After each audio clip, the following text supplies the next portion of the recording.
Gumawa ako ng DIY waterer para sa aking mga manok. Madalas kong problema ang pagkatuyo ng painuman nila. Para maiwasan ito, naisip ko na gumawa ng mas malaking painuman nila.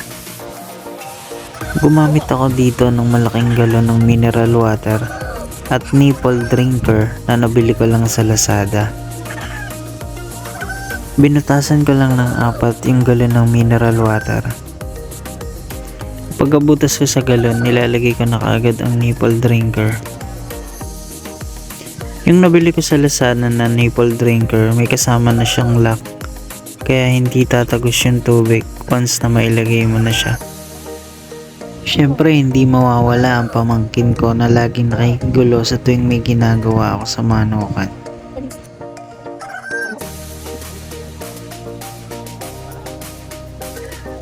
Patapos ko nang gawin yung unang DIY waterer ko, sinisigurado ko na lang na mahigpit yung mga lock na nilalagay ko.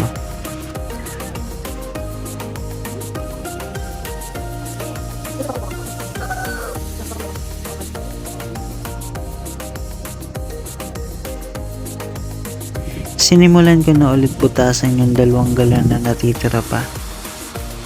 3 butas lang ang inilagay ko sa pangalawang galon na ito. Plano ko kasing ilagay ito sa mga breeder ko. Yung mga ginamit kong galon dito, binigay lang to sa akin. Ito kasi yung mga galon na for dispose na nila. Kaya imbis na itapon na nila, hiningi ko na lang. Natapos ko na yung 3 DIY waterer ko. Nilagay ko na kaagad sa kulungan ng mga rooster yung unang ginawa kong. Dito mukhang excited na kaagad silang uminom sa bago nilang painuman. Sila na agad yung mismong lumalapit para subukan yung bago nilang inuman. Inalis ko na rin muna yung luma nilang painuman. Ito kasi yung painuman ko na madalas matuyuan. Ibabalik ko na lang ulit tong painuman na ito kapag schedule na ng deworming nila. Set up ko na nga pala yung pangalawang DIY waterer na ginawa ko.